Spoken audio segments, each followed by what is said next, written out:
Kashmir, please? Well, we spoke last night about Kashmir, and the Prime Minister really feels he has it under control. I know they speak with Pakistan, and I'm sure that they will be able to do something that will be very good. We spoke about it last night as well. Mr. Modi, do you want to add?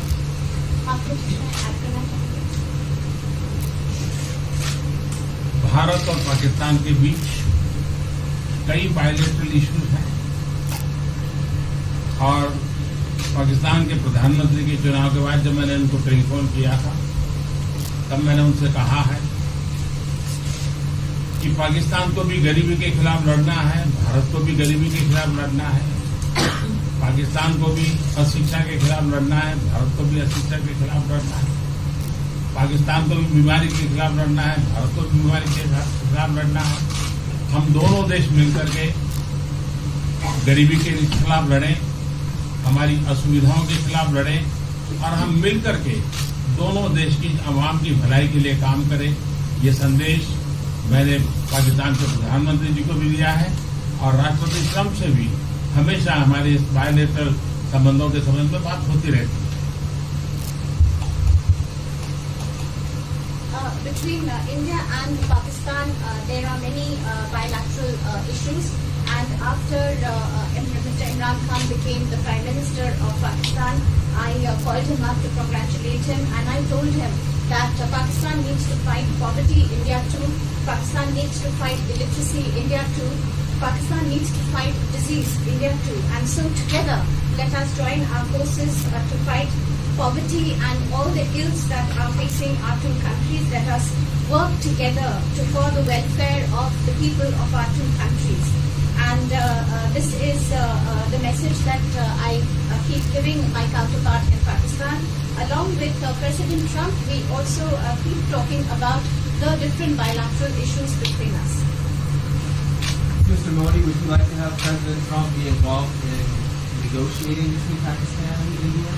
Bharat और पाकिस्तान के सारे issues bilateral हैं और इसलिए हम दुनिया के किसी भी देश को इनके लिए कष्ट नहीं देते हैं और मुझे विश्वास है कि भारत और पाकिस्तान जो 1947 के पहले एक ही थे, हम मिलजुल करके हमारी समस्याओं पर चर्चा भी कर सकते हैं और समाधान भी कर सकते हैं। India and Pakistan have all the issues are of bilateral nature, and we do not want to give pains to any country in the world to in fact try to do anything in this, because these issues are bilateral. And I trust that before 1947, when we were one country, that even afterwards we can find solutions through discussions. Mr. President, is that offer still on the table? I'm here. I have a very good relationship with both gentlemen, and I'm here if for any reason, but I think they can do it themselves very well. They've been doing it for a long time. President, the Chinese have said today publicly that it's more low-level calls that have happened, and they're downplaying the significance of the calls the U.S. administration. I don't know what you mean by that. Low level? The vice premier is low level? I don't think so. What's in your mind, they're low level? What is the position of the gentleman that was quoted in the newspaper today? Right. Well, the Vice Premier, Leo, came out with very significant statements, and we've been communicating through intermediaries back and forth with him. That's the Vice Premier of China. Yes, sir, I understand. That's not low level. I understand, I agree. I was just, there was a statement that the spokesman for the Foreign Ministry said they weren't aware of the calls happening. I don't know about his So there's been communication going on. at the highest level. Thank you, Mr. At the highest level. Can you clarify the calls? No, I don't want to. We don't want to go into. We don't want to go into. Hey, look, in the meantime, our country is doing great. We're doing great. The Prime Minister just congratulated me. Everybody that's met has congratulated us on the job we're doing in the United States with our economy. Our economy is phenomenal, best it's ever been. And that's despite the trade deals. And when the trade deals get done, like we did with Japan yesterday, we did a really big, tremendous trade deal with Japan. And we have others coming. We're negotiating now in earnest with the European Union because they want to do that. They want to do that, and I do too. So we have, when we get these deals done, our country will be transformed. And mean, it'll be monetarily transformed. It's such a difference between the horrible, horrible one-sided deals that we had in the past.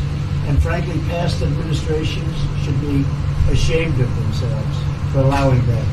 But we have many of them. One of them is the USMCA, Mexico-Canada.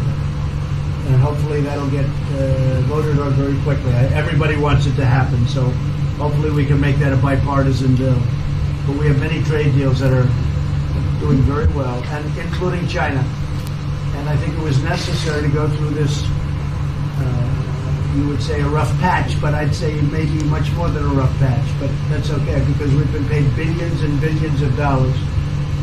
And you know that prices haven't gone up, and there's been no inflation. And we've put a lot of money in the Treasury, and tens of billions of dollars. And I've given a lot of it to the farmers that were hurt. I've been able to give a lot of money, compliments of China, to the farmers that were hurt, because we gave them 16 billion and we gave them 12 billion the year before. That made them whole. That was the amount of money that China didn't invest in to our farmers, give to our farmers. So the farmers have been amazing, but they're very happy with the job we're doing. But eventually they're going to be the biggest, or one of the biggest beneficiaries. Okay? Mr. President, did you attend the climate session? Say it? Did you make it to the climate session? Were there any conclusions that you should I'm going to. In fact, it's going to be our next session. So we haven't had it. Do you have a message that you'd like to deliver to? No, I want clean air and clean water. And we're right now having the cleanest air and cleanest water on the planet. But that's what I want. I want absolutely clean air and clean water. Mr. President, just briefly back on China, we saw the comments from you about wanting calm. Calm, exactly. Just wondering if you could clarify what you meant about the call. Was that with lighthearted? I don't want to talk about calls. We've had calls. We've had calls at the highest levels. But I don't want to talk about that. But the Vice Chairman put out a statement last night that was a statement, and saying that he wants to make a deal and he wants calm. And I think it's a very good word to use, calm. It's not a word that I use that often, but it's a good word to use. And I think it's one of the reasons that's a great country. I mean, they understand. I think that message also helps with respect to Hong Kong. I really do. I think it makes it easier for Hong Kong to do something. And I think that President Xi will do something with Hong Kong. I really think that message is a good message with respect to what the ultimate outcome is in Hong Kong. Very, very positive message. And we appreciated it. We appreciated it. What else? Anything else? Mr. President, what are your latest thoughts on your threat on pulling out of the WTO? And if you do, can I also ask Mr. President Modi what your response to that in terms of how it affect India's trade strategy? Well, we haven't been happy with the WTO, but now we're winning cases. We won the big Airbus cases, you know. It's a tremendous case. I mean, it's billions of dollars. That was a very recent victory, and we're winning cases now. We're being treated more fairly now in the WTO, which we appreciate. मुझे लगता है कि हम दोनों को बात कीजिए, हम दोनों बात करते रहेंगे. जब जरूरत पड़ेगी आप लोगों को जरूर जानकारी पहुंचाएंगे. He actually speaks very good English. We just don't want to talk about it.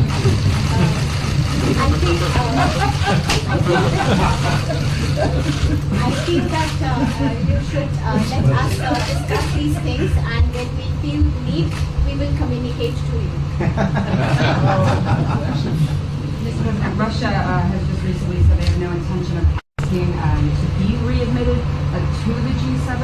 However, No, I wouldn't expect that to ask, because why would he's a proud man. He's done a real job, and why would he ask? No, it's something we discussed, and it's under discussion now. No votes or anything, but I would be inclined to say yes, and so would others, and some probably wouldn't be, but it's just a discussion. No, I would think that he wouldn't do that because he's a proud man.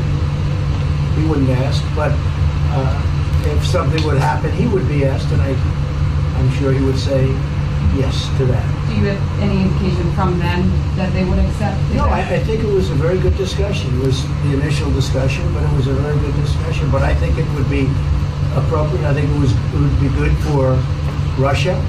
I think it would be good for everybody. I think it would be a positive. But it's just a discussion that we had. It was a very interesting discussion and very, pretty even. I think ultimately people like the idea. Mr. President, what would be your message to the American people in terms of what is your biggest achievement at this G7? Well, we've had a lot of achievements. We have an achievement with Prime Minister Modi because we're doing great trade. We're doing a lot of trade with India. That's an achievement. I think, obviously, the Japan deal is a tremendous achievement because it's one of the biggest trade deals, and it affects directly our farmers. Even the fact that he's taking all of the excess corn that China didn't take, hundreds of millions of dollars worth of corn, and he's buying that. Japan is buying all of that corn at a fair price, and that was great. So that was very important. I also think that unity is very important. We had a very good, despite you read the newspaper stories, the stories bear no resemblance to what's taking place.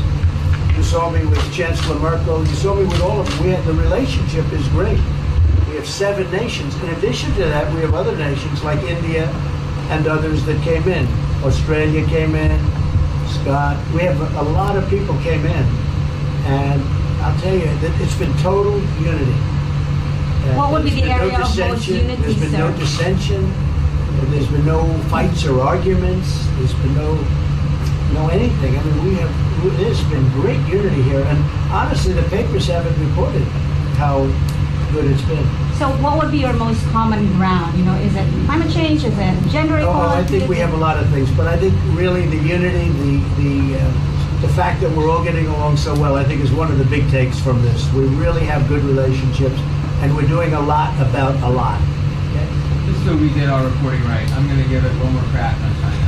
When you were referring earlier to the Buddha statement, which we all saw, did you mean to say that there was also a call last night, or was there not actually a call last night? There were discussions that went back and forth. Let's just leave it at that. Last night, and before last night. Yes. With China? Last with China, and before last night. Numerous. Look, they want to get something done. I've been saying that for a long reason. And why wouldn't they? They want to get something done. They've lost millions of jobs. Their supply chains are being hurt. And once those supply chains go, you can develop new supply chains. You can't get them back into China. So China is run by really a great leader. I think he's a great leader. He wants to do something. They lost over 3 million jobs in a very short period of time. A lot of companies have left China and they're leaving China. They want to get it done. I knew that. I could have told you that without talking, but we are talking. And would you still like to see U.S. companies leave China? Depends on whether or not we make a deal. If we don't make a deal, I'd like to see them leave China. Absolutely. If we make a deal, I'd like to see them stay there and do a great job. Mr. President, on the Afghanistan peace talks, do you have an updated timeline? Are there any snags? No timeline, whatever it is. We're no rush. I mean, we're there. We're really a peacekeeping force more than anything else, frankly. And said we could win that war in a very short period of time, but I'm not looking to kill 10 million people. Okay? And we are working along with the Taliban, with the government, and other people too. And we'll see what happens. No timeline. Thank you very much. We're going to be doing a news conference in a little while. Just one more thing. If you need one, you need one? I don't think you need one. I mean, I can't imagine any other question. I just want to thank the Prime Minister. He's a great leader right here. Would you allow him to have nuclear Great weapons? election result. Would you allow him to have nuclear weapons, sir? Thank you, press. Would you allow India to have Thank you, nuclear press. weapons? Thank you. Thank you, press.